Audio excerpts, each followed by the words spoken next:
Hello, स्वागत है आप सभी का एडुकल के ऑफिशियल यूट्यूब चैनल पर। मैं वेंकटेश कुमार, आपका मैथ्स मेंटर। इस सीरीज का पांचवा सवाल, किस सीरीज का? Best question with best solution का ये पांचवा सवाल है। बड़ा अच्छा सवाल है ये भी, और ये भी पूछा है सीजीएल 2024 का। ठीक है, और देखो इस क्वेश्चन में क्या कह रहा है वो समझा देता हूँ। क्वेश्चन ये कहना चाहता है कि मोहन ने 20% प्रति वर्ष साधारण ब्याज की दर से 4,22,092 की राशि उधार ली। पहले वर्ष के अंत में वह उधार ली गई मूल राशि की वापसी के लिए 21,679 चुका देता है। यदि मोहन दूसरे वर्ष के अंत में सभी लंबित बकाया, मतलब देखो क्या हुआ, इतना लिया था, इसमें से इतना रुपए वो चुका दिया, तो बाकी फिर भी बच गया होगा, उसका भुगतान वो किया है। और साथ साथ और क्या किया है कि पिछले साल का जो ब्याज हुआ है वो भी भुगतान किया है। तो पता यही करना है कि दूसरे साल उसको कितना देना पड़ेगा पैसा। चलो इसका पहले बेसिक अप्रोच सुनो, फिर मैं बताता हूं कि मेरा अप्रोच क्या होगा इस सवाल को करने का। मोहन ने 20% प्रति वर्ष साधारण ब्याज की दर से इतने रुपए जो राशि है वो उधार लिया। तो 4,22,000 अगर कोई उधार लेगा, 22,092 रुपए, अगर कोई इतना रुपए उधार लेगा तो सालाना कितना रुपए चुकाना पड़ जाएगा उसको? तो इसका 20% वो चुकाना पड़ जाएगा, एक साल का ब्याज। तो 4,22,000 का 20%, तो पहले हम 4,22,000 का निकाल देते हैं 20%, तो आ जाएगा 844 रुपया, यानी कि 844 बोले तो 84,400, और फिर 92,000 का 20%, तो 92,000 का 20% आता है 92 का, सॉरी 92,000 कह रहा हूं, मतलब 92 का 20% निकालो। पहले मैंने क्या किया, 4,22,000 का 20% निकाल दिया, फिर 92 का 20% निकाल दिया, तो 92 दूनी 184, 184 यानी कि 1.84, सॉरी 18.4 आएगा, 18.4। तो टोटल जो ब्याज पड़ा 84,418.4, ये हो गया एक साल का ब्याज। वो आदमी गया और कितना इसमें से रिटर्न कर दिया, 21,679 रिटर्न कर दिए। फिर भी कितना बच गया होगा, इसमें से 21,679 घटा दो, तो 92, 2 में से 9 गया तो 3, फिर ये 8 में से 7 गया तो 1, फिर ये हो गया 4, फिर ये आ गया 4,0,0, 4,04,13, इतने रुपए फिर भी बच गए होंगे। देखो कैलकुलेटिव है थोड़ा, ठीक है। तो इतने में से इतना रिटर्न कर दिया, 4,04,13 अभी भी बच गए थे। तो अगले साल क्या करना है कि इसका फिर 20% इंटरेस्ट देना पड़ जाएगा, है कि नहीं? क्योंकि 20% का ब्याज लग रहा है।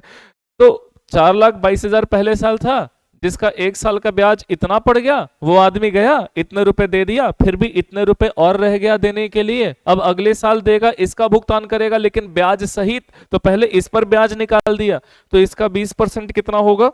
तो इसका 20% जो होगा वो कैलकुलेट कर लेता हूं।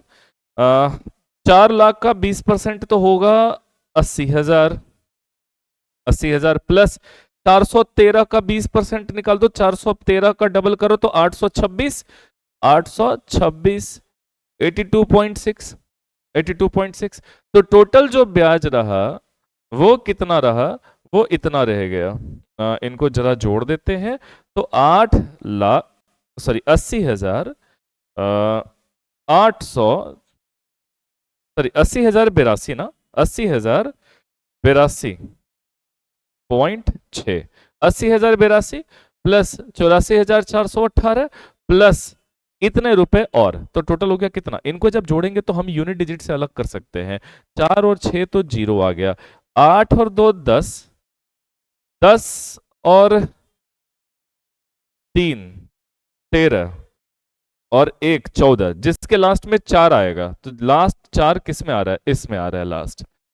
इन सबको जोड़ लो, इसको इसको और ये जो हमारा मूलधन, क्योंकि देखो ये मैंने पहले साल का ब्याज, ये दूसरे साल का ब्याज, और ये वाला जो धन है वो मूलधन, ये तीनों जोड़ोगे तो उसको 2 साल के दूसरे साल के अंत में इतने देने पड़ जाएंगे, जिसमें पहले साल का ब्याज, इस साल का ब्याज और जो बकाया राशि है वो भी देना पड़ेगा, तो टोटल मिलाकर के इतना देना पड़ जाएगा। खैर मैंने ऐसा नहीं, पता है मैं इसे कैसे करूंगा, मेरा अप्रोच क्या है।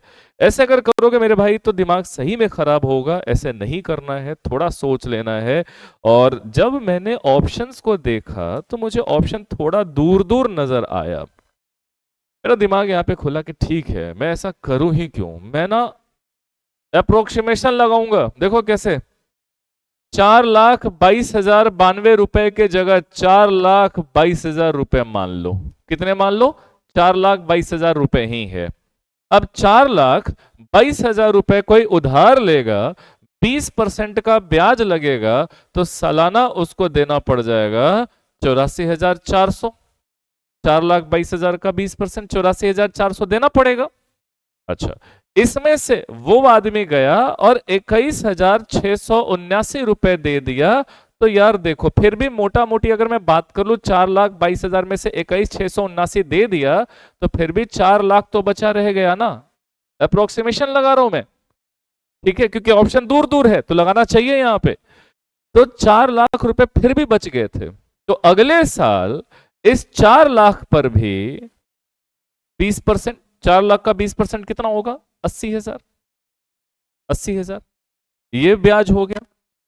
ठीक, तो देखो कि दूसरे साल उसको टोटल कितना देना पड़ा, इधर 80,000, सॉरी 84,400, इधर 80,000 तो दूसरे साल का ब्याज है, और इतना मूलधन बाकी रह गया था, क्योंकि इतना टोटल था इसमें से इतना दे दिया तो इतना और बाकी रह गया, तो तुम वैसे भी मोटा मोटी जोड़ लो, 84,000 और 80,000 मिलकर के 1,64,400 से ज्यादा ब्याज हो गया, 1,64,000 ब्याज हो गया, और 4 लाख मूलधन, तो 5,64,400 से ऊपर, तो 5,64,400 से ऊपर केवल और केवल यही ऑप्शन है, इसके अलावा नहीं है। अगर तुम ऐसे सोचोगे तो तुम्हारा देखो कितना आसान हो गया बनाना, और अगर तुम उसमें उलझे रहोगे तो टाइम ज्यादा लगेगा। उम्मीद है तुम्हें ये वीडियो पसंद आया होगा, अगर पसंद आया हो तो लाइक शेयर सब्सक्राइब कर ही के जाओ, है ना, किसी और का वेट क्यों ही करना, कोई और आकर करेगा तुम्हारे फोन में।